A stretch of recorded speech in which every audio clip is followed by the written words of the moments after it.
सादर आदेश आदेश हम आज उपस्थित है राजस्थान के सुप्रसिद्ध जालंधर नाथ मठ निवाई में, जो कि टोंक जिले में स्थित है। नाथ संप्रदाय के अत्यंत प्राचीन सिद्धपीठों में इस सिद्धपीठ की बड़ी मान्यता है। और यह जो सिद्धपीठ विद्यमान है, जिस पर्वत श्रृंखला पर यह स्थित है, इसे रकाचल पर्वत के नाम से इसे सम्मानित किया गया है। और नाथ संप्रदाय के सभी शोध ग्रंथों में इस स्थान का उल्लेख मिलता है। यहाँ पर अनेक सिद्धपीठों ने घोर तपस्या की थी और भगवान शिव से दो महासिद्ध दीक्षित हुए। पहले श्री मत्स्येंद्र नाथ जी और दूसरे श्री जालंधर नाथ जी। जालंधर नाथ जी के शिष्य हुए श्री कानिपाव नाथ जी और मत्स्येंद्र नाथ जी के शिष्य हुए गुरु गोरखनाथ जी। यही परंपरा आगे चल करके नाथ संप्रदाय का विकास और विस्तार हुआ। इस स्थान पर अनेक नाथ सिद्धों ने घोर तप किया और इसे एक तपोभूमि बनाया। तो यह जो हम स्थान देख रहे हैं, यह स्थान पर भगवान श्री गणपति विराजमान है और इस गर्भगृह में माता बाला सुंदरी विराजमान है। आइए आज आपको इस सिद्धपीठ के इस अलौकिक दिव्य माता जी के श्री विग्रह के दर्शन कराते हैं। इस गुफा के अंदर जालंधर नाथ जी महाराज ने खुद ने भी घोर तपस्या की थी और माता को प्रसन्न करके आशीर्वाद दिया था। मैंने किताब लिखी, नाम लिखा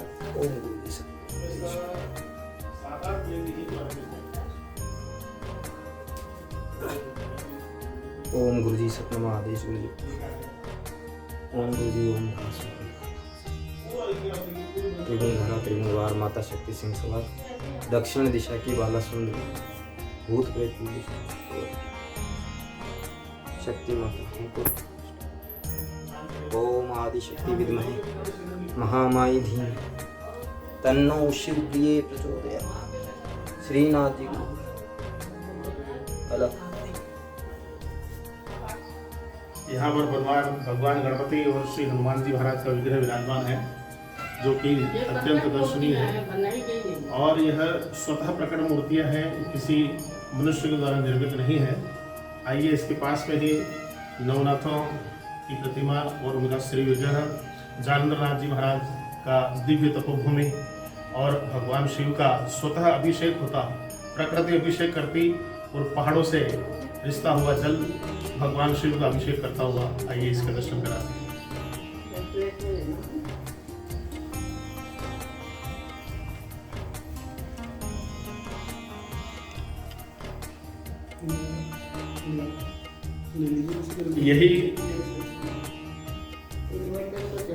यही वो गुफा है जहाँ पर नाथ संप्रदाय के सिद्धाचार्य जालंधर नाथ जी ने घोर तप किया था। और यहीं पर बताते हैं कि जालंधर नाथ जी ने समाधि भी ली। यहाँ पर नवनाथों की दिव्य प्रतिमाएं और भगवान शिव का विग्रह शिव पिंडी यहाँ विराजमान है। और साथ ही साथ में यहाँ जालंधर नाथ जी की जो समाधि है वह भी यहाँ स्थित है। और स्वतः पहाड़ों से जो जल गिरता हुआ भगवान शिव का अभिषेक करते हुए बहुत ही दुर्लभ दर्शन, आप सभी इन दर्शनों का आनंद लीजिए।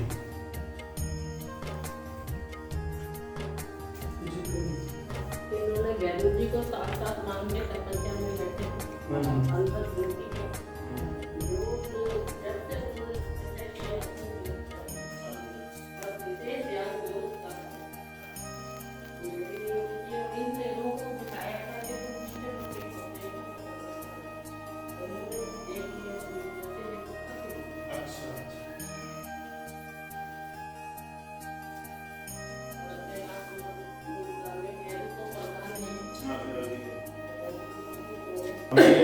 यहाँ पर बताया गया कि जब श्री जालंधर नाथ जी यहाँ तपस्या कर रहे थे, तो उस समय में उन्होंने यहाँ दो साक्षात जीवित शेरों को यहाँ बिठाया था अपने रक्षार्थ। और इन शेरों को यह कहा गया था, इन शेरों को यह कहा गया था कि तुम पीछे मुड़ करके मत देखना। लेकिन यह किसी घटना के वजह इन्होंने पीछे मुड़ करके देख लिया और ये शिला रूप में यहाँ अवस्थित हो गए और आज भी शिला के रूप में ये विराजमान है। नाथ संप्रदाय में भैरव जी की बहुत मान्यता है, इसलिए श्री जालंधर नाथ जी महाराज ने यहाँ भैरव जी का भी साक्षात रूप यहाँ विराजमान करके उनको प्रतिष्ठित किया। लोग इनके भी दर्शन करके धन्य धन्य अपने जीवन को करते हैं।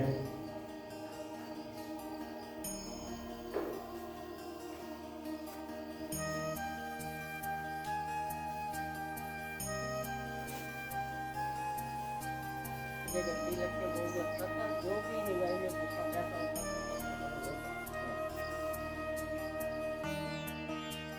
यह जो आप संपूर्ण परिसर देख रहे हैं, पुराने समय में जब यहाँ पर नाथ सिद्धाचार्य जब यहाँ की मान्यता थी, उस समय में अब तो चूंकि राजतंत्र से लोकतंत्र आ चुका है। राजतंत्र में राजाओं के समय में इस स्थान की बड़ी भारी मान्यता थी और जो भी इस क्षेत्र में भूखा प्यासा होता था वह उसे दिन को 12 बजे एक घंटी की आवाज़ दी जाती थी। जहाँ कहीं भी जो भूखा प्यासा होता था इस स्थान पर आकर के यहाँ पर भंडारा चलता था। भंडारे में भोजन प्रसाद ग्रहण करके और फिर अपने जीवन का निर्वहन करता था। मंदिरों को ध्वस्त करने का एक अभियान चलाया, तो उसमें शिवलिंग को भी तोड़ने का नंबर आया था।